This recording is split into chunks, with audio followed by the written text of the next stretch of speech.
প্রিয় গবেষকবৃন্দ, আজকে আমরা যে বিষয়টি নিয়ে আলোচনা করব সেটি হচ্ছে রিসার্চ গ্যাপ। সবার কাছেই পরিচিত একটি শব্দ, অর্থাৎ একটি থিসিস পেপার বা একটি গবেষণাপত্রের মূল ভিত্তিই হচ্ছে রিসার্চ গ্যাপ, যেটাকে আমরা বলে থাকি যে পূর্ববর্তী গবেষণায় যদি কোনো সীমাবদ্ধতা থাকে, যদি কোনো ফাঁক থাকে, সেটাকে পরবর্তী গবেষকরা টেনে নিয়ে বিস্তৃত আকারে যখন আরও বেশি গবেষণায় করে থাকেন, সেটাকেই মূলত আমরা রিসার্চ গ্যাপ বলে উল্লেখ করে থাকি। একটু সহজ ভাষায় যদি বলি, তাহলে রিসার্চ গ্যাপটি হচ্ছে একটি গবেষণার এমন একটি দিক, প্রশ্ন বা সমস্যা যেটি নিয়ে আগে আংশিক কাজ হয়েছে, অথবা ফলাফলটি আরও বেশি সুদূরপ্রসারী হতে পারত, অথবা কোনো কাজ হয়নি। এই যে বিষয়টি, সেটিকেই মূলত আমরা রিসার্চ গ্যাপ বলে উল্লেখ করে থাকি। আজকের আলোচনায় আমরা জানব যে রিসার্চ গ্যাপটা কী, কোন কোন উৎস থেকে আমরা রিসার্চ গ্যাপ পেতে পারি এবং এটি কেন গুরুত্বপূর্ণ। সবশেষে আমরা জানব যে রিসার্চ গ্যাপটা আসলে কিভাবে ধাপে ধাপে আমাদেরকে লিখতে হয়। রিসার্চ গ্যাপ চিহ্নিত করা কেন এত বেশি গুরুত্বপূর্ণ? এর প্রথম কারণটি হচ্ছে রিসার্চ গ্যাপের মাধ্যমে আমরা গবেষণার নতুনত্বটা নিশ্চিত করতে পারি, অর্থাৎ নভেলটি যেটাকে আমরা বলছি সেটা নিশ্চিত করতে পারি। রিসার্চ গ্যাপের মাধ্যমে আপনার গবেষণার যে মূল উদ্দেশ্য এবং মূল প্রশ্ন যেটাকে আপনি ফাইন্ড আউট করতে চাচ্ছেন, সেটা সম্পর্কে আমাদের কাছে একটা ক্লিয়ার মেসেজ চলে আসে। তৃতীয়ত যে বিষয়টা আমি বলতে চাচ্ছি সেটা হচ্ছে রিসার্চ গ্যাপের মাধ্যমে আপনার গবেষণার ডুপ্লিকেশন বা পুনরাবৃত্তি, সেটাকে আপনি রোধ করতে পারবেন। চতুর্থত, রিসার্চ গ্যাপটা যদি ভালোভাবে আইডেন্টিফাই করতে পারেন, তাহলে যেখানে আপনি পাঠাবেন, অর্থাৎ জার্নাল রিভিউয়ারদের কাছে এটার গ্রহণযোগ্যতা অনেক বেশি বেড়ে যাবে। সবসময় আপনাকে এটা মনে রাখতে হবে যে একটি ভালো গবেষণা মানে হচ্ছে একটি ভালো রিসার্চ গ্যাপ। রিসার্চ গ্যাপের কিছু ধরন নিয়ে কথা বলবো, অর্থাৎ আমরা জানি যে রিসার্চ গ্যাপ বিভিন্ন ধরনের হতে পারে। তো এর মধ্যে বেশ কয়েকটা বিষয় নিয়ে আমি একটু কথা বলতে চাচ্ছি। প্রথমত, আমরা যে গ্যাপটার আলোচনা করব সেটা হচ্ছে থিওরিটিক্যাল গ্যাপ। অর্থাৎ থিওরিটিক্যাল গ্যাপ আমরা তাকেই বলবো যে বিদ্যমান যে তথ্যটা আমরা দেখতে পাচ্ছি, সেই তথ্যগুলো কোনো নির্দিষ্ট প্রেক্ষাপটে প্রয়োগ হয়নি। অর্থাৎ দুটি তথ্যের মধ্যে যে সুস্পষ্টতা, সেটা সম্পর্কে আসলে আমাদের ধারণা নেই। অর্থাৎ প্রেক্ষাপটটা চেঞ্জ হতে পারে। যেরকম যে উদাহরণটাই আমি ব্যবহার করতে চাচ্ছি সেটা হচ্ছে যে ওয়ার্ক লাইফ ব্যালেন্সের ক্ষেত্রে গবেষণাটা হয়তো ইউরোপ কান্ট্রিতে অনেক বেশি হয়েছে, কিন্তু আমাদের বাংলাদেশের পরিপ্রেক্ষিতে ঢাকা শহরে হয়তো সেইভাবে হয়নি। তো এই ধরনের গ্যাপটাকে আমরা বলবো থিওরিটিক্যাল গ্যাপ, অর্থাৎ প্রেক্ষাপটটা চেঞ্জ হতে পারে দেশ, কাল, জাতি ভেদে। সেই ধরনের গ্যাপকে বলা হচ্ছে থিওরিটিক্যাল গ্যাপ। এরপর যদি আমি আরেকটি ধরন উল্লেখ করি, সেটাকে আমরা বলছি মেথোডোলজিক্যাল গ্যাপ। অর্থাৎ আপনার গবেষণায় ওই বিষয়ের ওপরে এর আগে হয়তো কোয়ান্টিটেটিভ অ্যানালাইসিস হয়েছে, কিন্তু সেখানে কোয়ালিটেটিভ বা মিক্সড মেথড ইউজ করার সুযোগ রয়েছে।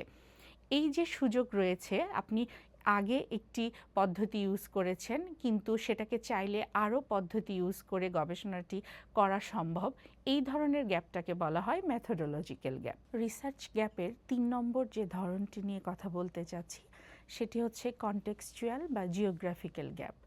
অর্থাৎ কোনো একটি গবেষণা ভিন্ন ভিন্ন রাষ্ট্রে বা ভিন্ন ভিন্ন সংস্কৃতিতে ভিন্নভাবে হতে পারে। অর্থাৎ আপনার একটি গবেষণা হয়তো শহুরে এলাকায় হয়েছে, কিন্তু গ্রামীণ পরিবেশে বা উপকূলীয় অঞ্চলে সেটার প্রভাব কী রকম, সেই গবেষণাটা হয়তো হয়নি। এই যে গ্যাপটা, এটাকে আমরা সাধারণত কনটেক্সচুয়াল বা জিওগ্রাফিক্যাল গ্যাপ হিসেবে উল্লেখ করি, এবং এই গ্যাপটা নিয়ে গবেষকদের কাজ করার সুযোগ থাকে সুনির্দিষ্ট টপিকসের উপরে। এর পরের যে গ্যাপটা সেটা হচ্ছে পপুলেশন গ্যাপ। পপুলেশন গ্যাপ বলতে আমরা মূলত এখানে স্যাম্পল সাইজের যে আকার বা তার যে লিঙ্গ, সেটাকে বেস করে মূলত এই গ্যাপটাকে উল্লেখ করা হয়ে থাকে। অর্থাৎ একই গবেষণা হয়তো পুরুষের ওপর হয়েছে কিন্তু নারীর ওপর হয়নি। আবার নারী পুরুষের ওপর হয়েছে কিন্তু শিশুদের ওপর হয়নি। এই ধরনের যে গবেষণাগুলো থাকে অর্থাৎ সামাজিক প্রেক্ষাপটে সামাজিক এবং স্বাস্থ্য সংক্রান্ত ইস্যুগুলো নিয়ে যে গবেষণা হয়ে থাকে সেখানে পপুলেশন গ্যাপটা আমাদের রিসার্চ গ্যাপের একটি গুরুত্বপূর্ণ অংশ। কারণ একই গবেষণা সেক্ষেত্রে দেখা গেছে পুরুষের ওপর হয়েছে, নারীর ওপর হয়নি বা শিশুদের ওপর হয়নি। সুতরাং এই টপিকসের ওপরে ভিন্নভাবে কাজ করার সুযোগ থেকে যায়। সর্বশেষ যে গ্যাপটির কথা আমি বলবো সেটা হচ্ছে টাইম বাউন্ড, অর্থাৎ সময়ের প্রেক্ষাপটে গবেষণার ধরন এবং ফলাফল চেঞ্জ হয়ে যায়। এটা যারা গবেষণায় নিয়মিতভাবে কাজ করেন তারা এই বিষয়টি খুব ভালোভাবে জানেন। তারপরে আমরা যেটা বুঝি যে সময়ের প্রেক্ষাপটে একটি চিন্তা বা একটি তথ্য বা একটি ধারণা চেঞ্জ হয়ে যেতে পারে। আমাদের সামাজিক অবস্থান, আমাদের প্রযুক্তিগত যে উন্নয়ন সেটার কারণে গবেষণার ফলাফলে আমরা ব্যাপক চেঞ্জ দেখতে পাই। এ কারণে টাইম বাউন্ডটাকে আমাদের রিসার্চ গ্যাপের একটি ধরন হিসেবে উল্লেখ করা হয়ে থাকে। তাহলে রিসার্চ গ্যাপ থেকে মূলত আমরা 5টি গ্যাপ পেলাম, একটা থিওরিটিক্যাল, একটা মেথোডোলজিক্যাল, একটি জিওগ্রাফিক্যাল বা কনটেক্সচুয়াল, আর একটি পেলাম পপুলেশন গ্যাপ, এবং সর্বশেষ যেটি আমি বললাম সেটা হচ্ছে টাইম বাউন্ড সংক্রান্ত যে গ্যাপ। রিসার্চ গ্যাপ চিহ্নিত করার যে ধাপগুলো আছে সেগুলো নিয়ে একটু আলোচনা করব। প্রথম ধাপে আপনাকে আসলে বিস্তৃত লিটারেচার রিভিউ দেখতে হবে। অর্থাৎ আপনি যদি একজন ভালো গবেষক হতে চান এবং রিসার্চ গ্যাপকে খুঁজে পেতে চান তাহলে আপনাকে অনেক বেশি পরিমাণে গবেষণাপত্র পড়তে হবে। অর্থাৎ বিগত 5-10 বছরের যে গবেষণাপত্রগুলো আছে সেগুলো আপনাকে ক্রমাগত স্টাডি করতে হবে এবং সেখান থেকে আসলে আপনাকে দেখতে হবে যে লিটারেচার রিভিউয়ের যে আলোচনা বা এর পরিপ্রেক্ষিতে কী ধরনের গ্যাপ আমি খুঁজে পাচ্ছি। কারণ একটি রিসার্চ গ্যাপ খুঁজে পাওয়ার সবচেয়ে ভালো মাধ্যম হচ্ছে পূর্ববর্তী গবেষণার লিটারেচার রিভিউ। সুতরাং এই বিষয়টার উপর জোর দিলে উৎসটা খুঁজে পেতে গবেষকরা অনেক বেশি সহায়ক হবে গবেষকদের জন্য। এর পরের ধাপটাও আপনাকে জানতে হবে হোয়াট ইজ মিসিং, অর্থাৎ আপনি যখন গবেষণাপত্রগুলো পড়বেন তখন আসলে দেখবেন যে পূর্ববর্তী গবেষণায় কোন বিষয়টা নিয়ে কাজ করা হয়নি, কোন ভ্যারিয়েবলটা বাদ পড়েছে এবং ফাইন্ডিংসের ক্ষেত্রে কোথাও কোনো কিন্তু আছে কিনা। এই যে মিসিং জিনিসটা খুঁজে বের করতে গেলে আপনাকে অনেক বেশি গবেষণাপত্র স্টাডি করতে হবে। এই স্টাডির ফলে আপনি 2-3টা গবেষণার মধ্যে থেকে কোনটা মিসিং সেটাকে আপনাকে পিক করতে হবে, যেটা আপনার রিসার্চ গ্যাপটা নির্ধারণের ক্ষেত্রে অনেক বেশি সহায়ক হবে। রিসার্চ গ্যাপের উৎস খুঁজতে যদি আমরা তৃতীয় ধাপে যাই তাহলে সেক্ষেত্রে আমাদেরকে খেয়াল রাখতে হবে বিভিন্ন গবেষণাগুলোর মধ্যে তুলনা করার যে বিষয়টা সেটা গবেষককে ভালোভাবে জানতে হবে। অর্থাৎ ফলাফলের মধ্যে তুলনা, পার্থক্যের মধ্যে তুলনা, সাদৃশ্যের মধ্যে তুলনা এবং মতভেদের মধ্যে যে পার্থক্য সেটা খুঁজে বের করতে হবে, পদ্ধতিগত যে পার্থক্য সেই বিষয়টা খুঁজে বের করতে হবে। তাহলে গ্যাপগুলো সুস্পষ্ট হবে গবেষকের কাছে। চতুর্থ ধাপে হচ্ছে স্থানীয় প্রেক্ষাপট বিবেচনা করা।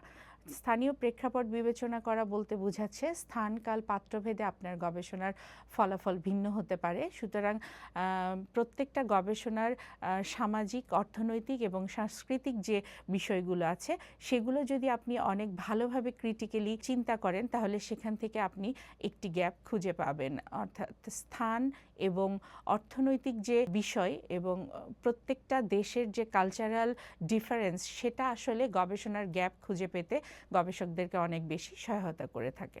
সর্বশেষ রিসার্চ গ্যাপ খুঁজে পাওয়ার যে উৎসের কথাটি আমি বলবো সেটা হচ্ছে বিশেষজ্ঞ বা সুপারভাইজারের সাথে পরামর্শ করা। অর্থাৎ আপনি শুধুমাত্র গবেষণাপত্র পড়ে যাচ্ছেন কিন্তু সেটাকে ক্রিটিসাইজ করছেন না, তাহলে কিন্তু গ্যাপ খুঁজে পাওয়ার ক্ষেত্রে আপনার অনেক সমস্যা হয়ে যাবে। ক্রিটিক্যালি গবেষণাপত্রগুলো পড়তে হবে এবং বুঝতে যদি সমস্যা হয় বা লিটারেচার রিভিউ বা গ্যাপ খুঁজে পেতে যদি আপনার সমস্যা হয় সেক্ষেত্রে আপনার যারা বিশেষজ্ঞ আছেন, সিনিয়র গবেষক আছেন এবং একই সাথে কাজ করছেন রিসার্চ অ্যাসোসিয়েট যারা আছেন তাদের সাথে আপনাকে এই বিষয়টা নিয়ে কথা বলতে হবে এবং গ্যাপটাকে সাজাতে যেন সবার পরামর্শ আপনি পান সেই বিষয়টা আপনাকে নিশ্চিত করতে হবে। সবশেষে গবেষকদের উদ্দেশ্যে একটি কথা আমি বলবো, সেটা হচ্ছে রিসার্চ গ্যাপ হচ্ছে যে কোনো গবেষণার প্রাণ। সুতরাং গ্যাপটাকে যদি খুঁজে পেতে চান তাহলে আপনাকে গভীরভাবে পূর্ববর্তী গবেষণাগুলো পড়তে হবে এবং সেখান থেকে আপনাকে ফাইন্ডিংসের মধ্যে থেকে গ্যাপটাকে খুঁজে বের করতে হবে। গভীর পড়াশোনা এবং পদ্ধতিগত যে সমালোচনা আছে সেটার মাধ্যমেই আসলে গ্যাপকে খুঁজে পাওয়া যায়।